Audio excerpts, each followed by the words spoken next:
Al Durr وهذه الكلم بمديح الهادي تنتظم ضاءت بالمختار الظلم وحلا في مولده النغم قسما بالله رب العالمين ما قضينا غير دين الله دين فهو دين الحق دين الأنبياء إنه الإسلام.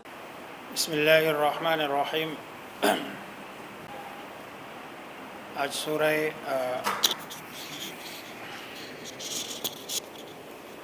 بسم اللہ الرحمن الرحیم سورہ نور، سورۃ الفرقان اور سورۃ الشعراء کی تلاوت کی گئی ہے.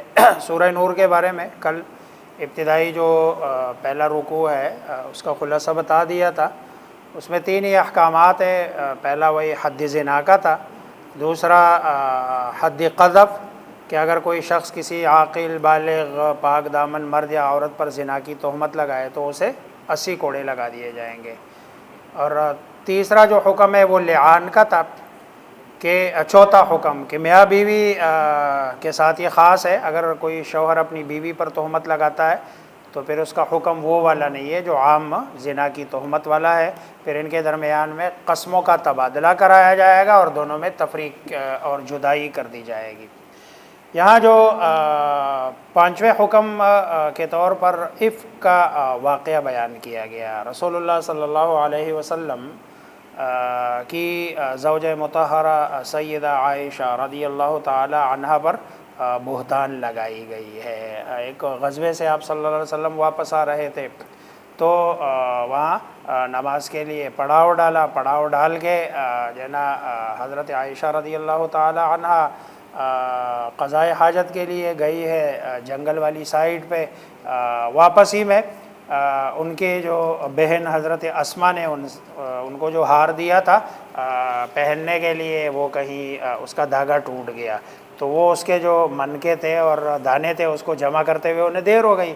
حضرت عائشہ رضی اللہ تعالیٰ عنہ ویسے بھی دبلی پتلی اور جو نحیف ان کا جسم تھا. صحابہ جب ان کی جو وہ ڈولی تھی کجاوا تھا جب اس کو اونٹ پہ رکھ رہے تھے ان کو نہیں پتہ چلا کہ اندر اماں عائشہ ہے یا نہیں. انہوں نے رکھ دیا. وہ آگے جا کے پتہ چلا کہ وہ تو موجود نہیں ہے. پیچھے لشکر میں ایک بندہ آگے جا رہا ہوتا ہے اور کچھ لوگ پیچھے آ رہے ہوتے ہیں اور ان کا مقصد یہ ہوتا ہے کہ اگر لشکر سے کوئی چیز وغیرہ گر جائے تو وہ پیچھے والے اس کو وہ جب آئے ہیں تو دیکھا حضرت عائشہ رضی اللہ تعالی عنہا. تو جب مدینہ یہ خبر پہنچی ہے کہ اس طرح کا واقعہ ہوا تو منافقین نے اس کا پروپیگنڈا کیا اور آپ علیہ رضی اللہ تعالی عنہ پر تہمت لگائی. صحابہ کرام رضوان اللہ تعالی علیہم اجمعین پھر خصوصاً رسول اللہ صلی اللہ علیہ وسلم اس بابت بہت زیادہ پریشان. حضرت ابوبکر صدیق رضی اللہ تعالیٰ عنہ منافقین کے ساتھ تین جو ہے نا وہ مسلمان بھی اس پروپیگنڈے میں شریک ہوئے. دو مرد ایک خاتون ہے جس میں حضرت حسان ابن ثابت بھی تھے جن کو بعد میں حد قذف لگائی گئی ہے. یہ جو 80 کوڑے والا حکم شریعت کا ہے یہ ان پہ جاری کیا گیا.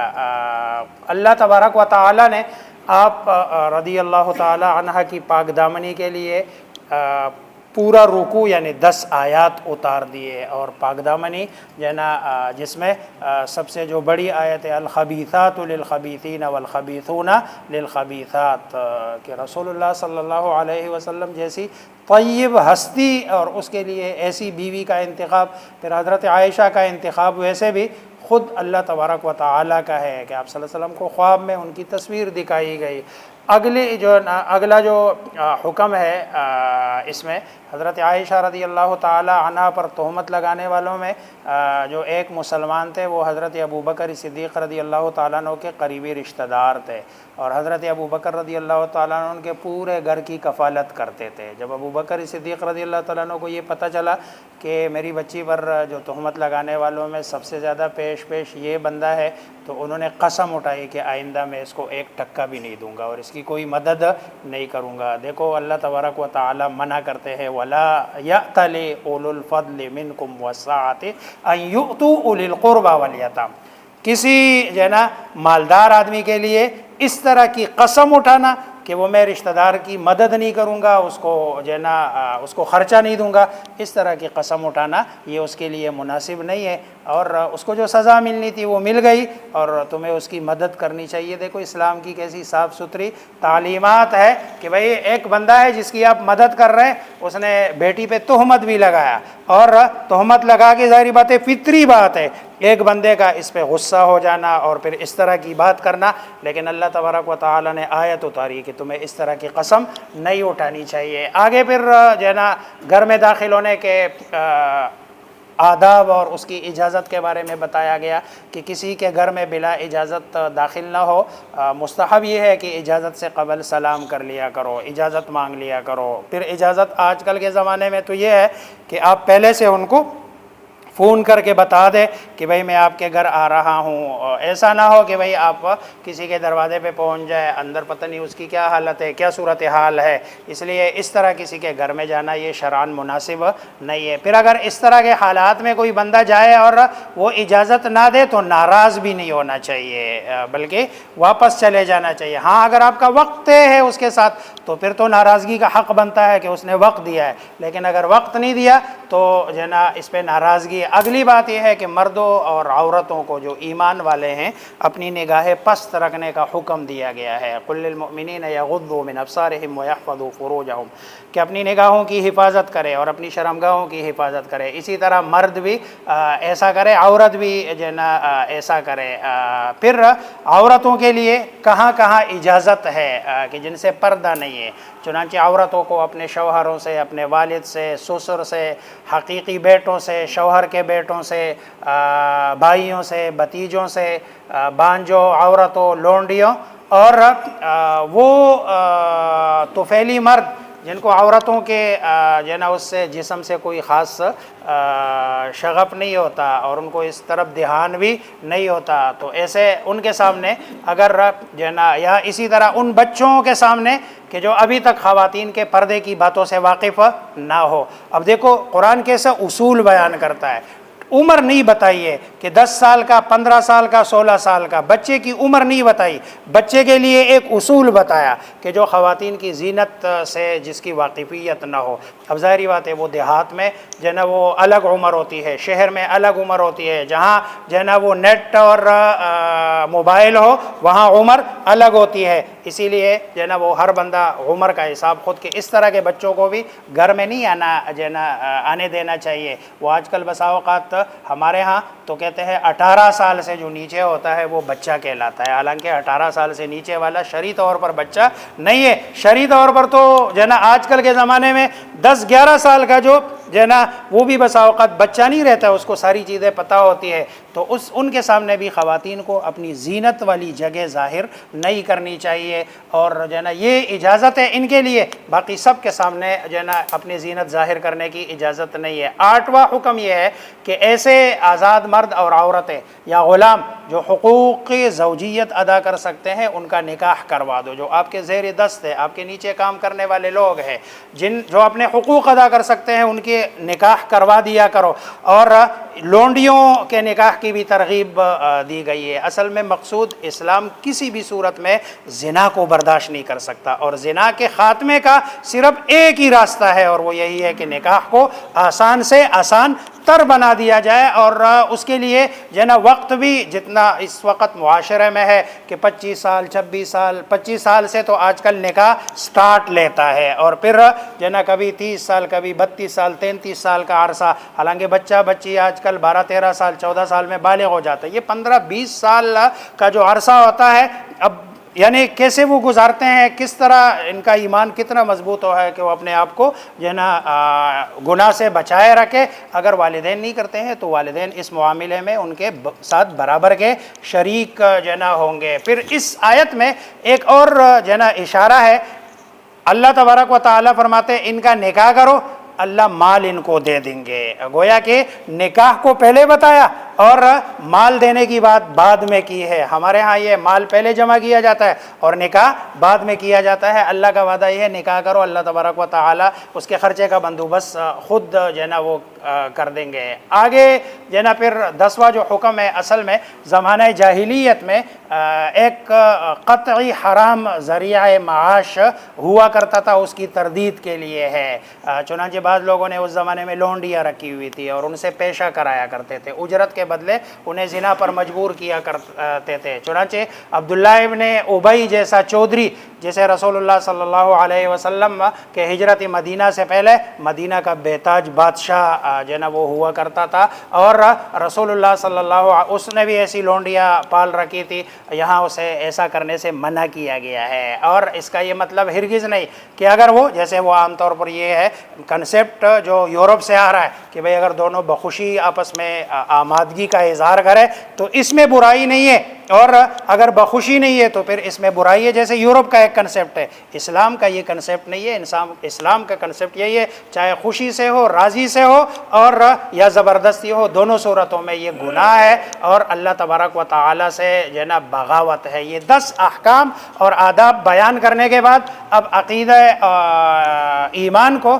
اور نور حق کو بیان کیا گیا، جس کے ذریعے سے اللہ تبارک و تعالی مخلوق کو ہدایت دیتا ہے۔ بات کو واضح کرنے کے لیے 3 مثالیں دی گئی ہے، اور یہ خود قرآن کا ایک خاص انداز ہے کہ بات کو سمجھانے کے لیے اور اس کی وضاحت کے لیے حصی مثالیں پیش کرتا ہے۔ ان میں پہلی مثال اہل یقین و ایمان کی ہے، دوسری اور تیسری مثال اہل باطل کی ہے۔ پہلی مثال جو مومن کی ہے، مومن کی مثال دی ہے کہ مومن کے دل میں جو نور ہوتا ہے اسے اس چراغ کے نور سے تشبیہ دی گئی ہے جو صاف شفاف شیشے سے بنی ہوئی کسی قندیل میں ہو، اور اس قندیل کے کو کسی تاقچے میں رکھ دیا گیا ہو، اور اس کا جو ہے نا نور بھی کسی معین جہتی میں رہے، یعنی اس کے ارد گرد آپ نے کوئی باؤنڈری لگائی گئی ہو جس کی روشنی زیادہ جو ہے نا ہوتی ہے، اور جہاں اس کی ضرورت ہے اسی طرف اس کی روشنی کو چھوڑ دیا گیا۔ اور اس چراغ میں جو تیل استعمال ہوا ہے وہ بھی زیتون کا ہے، جو سب سے بہترین صاف ستھرا تیل ہے۔ اس تیل میں ایسی چمک ہے کہ بغیر آگ دکھائے ہی چمکتا دمکتا ہے۔ یہ ایمان والے کی مثال ہے کہ یہ خود بھی روشن ہوتا ہے اور آس پاس کے علاقے کو بھی کیا کرتا ہے، روشن کرتا ہے۔ دوسری جو ہے نا مثال اہل باطل کی 2 مثالیں دی ہے۔ پہلی مثال ان کے اعمال کی جنہیں وہ اچھا سمجھتے ہیں، ان کے اعمال کی مثال سراب جیسی ہے۔ سراب کہتے ہیں دور سے جب آپ سفر کر رہے ہوتے ہیں جو ہے نا روڈ پر، خصوصاً گرمی کے موسم میں آپ کو 2-2.5 میل یا میل سامنے جو ہے نا تاحت دینے کا ایسے لگتے جیسے آگے پانی ہے پانی، جب آپ قریب جاتے ہیں وہاں پانی کا نام و نشان بھی نہیں ہوتا۔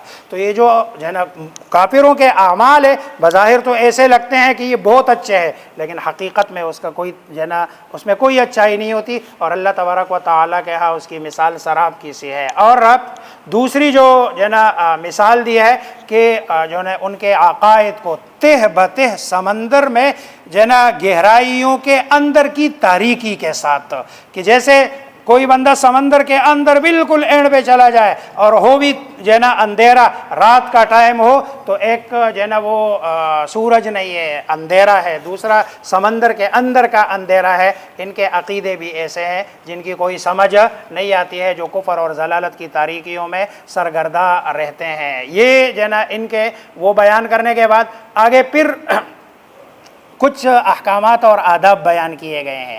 پہلا جو حکم چھوٹے بچوں اور گھر میں رہنے والے غلاموں اور لونڈیوں کے بارے میں ہے کہ وہ نماز فجر سے پہلے، دوپہر کو قیلولے کے وقت اور نماز عشاء کے وقت، جو تمہارے خلوت کے ایام ہے وہ جو ہے نا کمرے میں، بھلے پیرنٹس ہی کیوں نہ ہو، ان کے کمرے میں ان کو جانے کی اجازت نہیں ہے۔ یہ بچوں کے لیے ایک ادب ہے اور ان کو سکھانے کا ایک جو ہے نا طریقہ ہے کہ ان کو سکھا دیا جائے کہ بھئی ناک کر کے جائے، تاکہ اگر ظاہری بات ہے جب میاں بیوی الگ ہوتے ہیں تو صورت میں خلوت میں ان کے بسا اوقات کپڑے نہیں ہوتے، کم از کم قمیض تو نہیں ہوتی، اس طرح کی حالت میں وہ اپنے والدین کو یہ جو ہے نا اس کے علاوہ جو 3 عمومی اوقات ہے اس کے علاوہ پھر خیال والدین کو کرنا چاہیے۔ گویا 3 اوقات میں منع ہے اور باقی اوقات میں چونکہ منع نہیں ہے اس لیے والدین کو خیال رکھنا چاہیے۔ دوسرا حکم یہ ہے بچے جب بالغ ہو جائیں تو دوسرے بالغ افراد کی طرح ان پر بھی لازم ہے وہ کہ جب بھی وہ گھر میں آئے تو اجازت کے ساتھ آئے، بغیر اجازت کے جو ہے نا وہ ایک صحابی ہے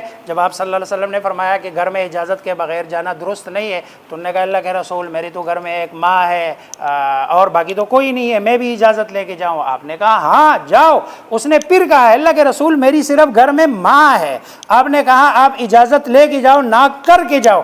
انہوں نے جب پھر کہا نا تو آپ صلی اللہ علیہ وسلم نے فرمایا کیا تم چاہتے ہو کہ اپنی ماں کو برہنہ حالت میں دیکھ لو؟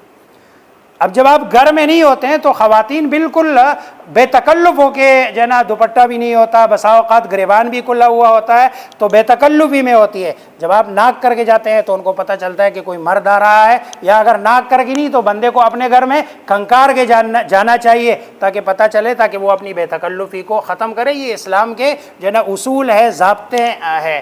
اگلا جو حکم ہے جو عورتوں کے بارے میں ہے، جو بہت بوڑھی ہو جائے اور نکاح کے عمر سے گزر جائے، اگر وہ جو ہے نا اپنے پردے کے کپڑے رکھ دے، مثلا 70 سال کی ہے، 75 سال کی ہے، 80 سال کی ہے، اب اس کو پھر جو ہے نا برقع لے کر باہر نکلنے کی ضرورت نہیں ہے. وہ بس صرف چادر لے اور آئے، اس میں کوئی حرج نہیں ہے، یہ اجازت دی ہے. اور اگلا جو ادب ہے کہ جب تم گھر میں داخل ہو تو گھر والوں کو سلام کر لیا کرو، اور گھر میں کوئی بھی نہ ہو تو آپ فرشتوں کی نیت کر کے جو ہے نا پھر بھی سلام کر لیا کرو، سلام جو ہے نا. اور 15واں ادب یہ ہے کہ جب تم کسی اجتماعی مشورے وغیرہ کے سلسلے میں مجلس میں بیٹھے ہو تو اجازت کے بغیر مجلس سے نہ اٹھا کرو. جب آپ بیٹھے ہوئے ہیں اور درمیان سے اٹھ کے جو ہے نا بغیر اجازت کے چلے جاتے، اس سے بھی ممانعت ہے. 16واں ادب یہ ہے کہ اللہ کے رسول کو ایسے نہ پکارو جیسے تم آپس میں ایک دوسرے کو پکارتے ہو، کیونکہ وہ اللہ کا رسول ہے، اس کا ایک مقام ہے، مرتبہ ہے.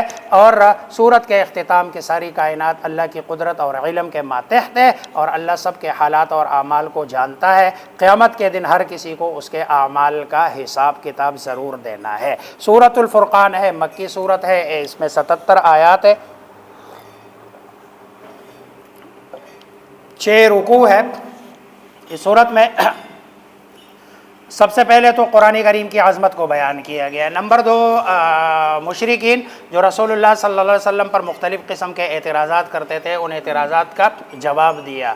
اور جو ہے نا کبھی رسول اللہ صلی اللہ علیہ وسلم کے لائے ہوئے آیات کو پرانے زمانے کے لوگوں کے گزشتہ اقوام کے قصے اور کہانیاں قرار دیتے تھے. دوسرا گروہ کہتا تھا کہ یہ رسول محمد صلی اللہ علیہ وسلم کا افتراء ہے، اس کی اپنی تخلیق ہے، اور جس میں اہل کتاب نے آپ کے ساتھ تعاون کیا. اور تیسرے گروہ کے خیال میں یہ واضح جادو ہے. اللہ تبارک و تعالیٰ فرماتے ہیں ان کا یہ خیال غلط ہے. اور جو ہے نا رسول اللہ صلی اللہ علیہ وسلم جس کو تم صادق اور امین کہتے ہو، یہ جو ہے نا اللہ تبارک و تعالیٰ کا کلام ہے. رسول اللہ اگر یہ اہل کتاب کا بنایا ہوا کلام ہے تو اہل کتاب جو رسول اللہ صلی اللہ علیہ وسلم کی مخالفت کرتے ہیں، یہ رسول اللہ صلی اللہ علیہ وسلم کو سکھاتے ہیں، تو اس طرح کا کلام خود کیوں نہیں لے کے آتے ہیں تاکہ ان کا نام ہو اور ان کی شہرت ہو. یہ جو ہے نا کسی کا سکھایا ہوا نہیں، یہ رسول اللہ صلی اللہ علیہ وسلم کا جو ہے نا اپنا کلام ہے. پھر آگے آخر میں اس صورت کے جو ہے نا یہی مشرکین کے اعتراضات کو ذکر کرنے کے بعد جو اس صورت کے آخر میں عباد الرحمن کے مخصوص اوصاف کو ذکر کیا گیا ہے،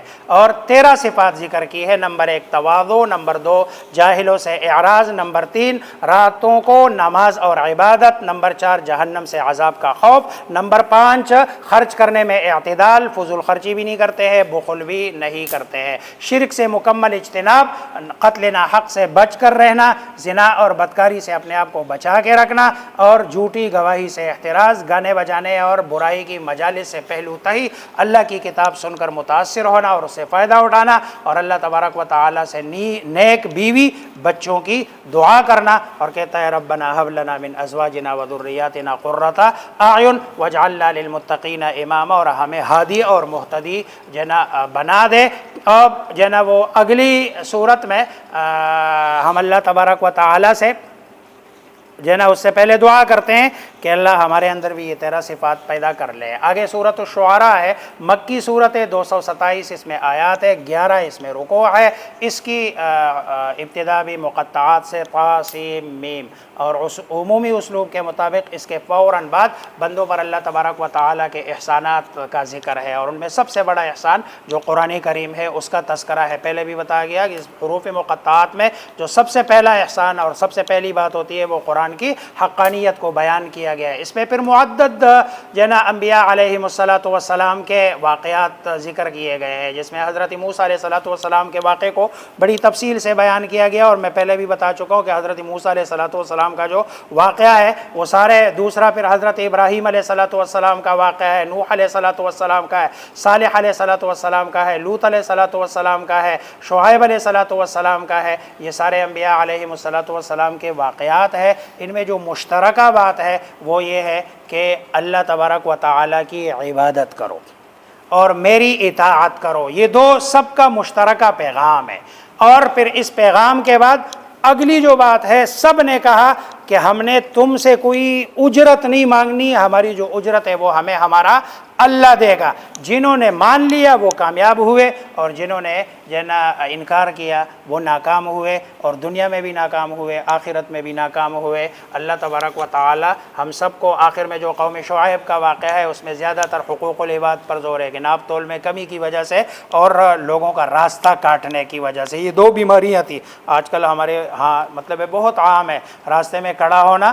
یہ ہمارے معاشرے کا پرائی بیٹی بہن کو راستوں میں ان پر آوازیں کسنا، مردوں پر، اچھے لوگوں پر آوازیں کسنا، اور دوسرا یہ کہ ناپ تول میں کمی کرنا. حضرت شعیب علیہ السلام کی قوم، اس کی وجہ سے اللہ تبارک و تعالیٰ نے انہیں تباہ کیا. ہمیں بھی چاہیے کہ ان برائیوں سے بچے اور اللہ تبارک و تعالیٰ کے احکامات پر چلے. اللہ مجھے آپ سب کو سمجھنے عمل کرنے کی توفیق عطا فرمائے.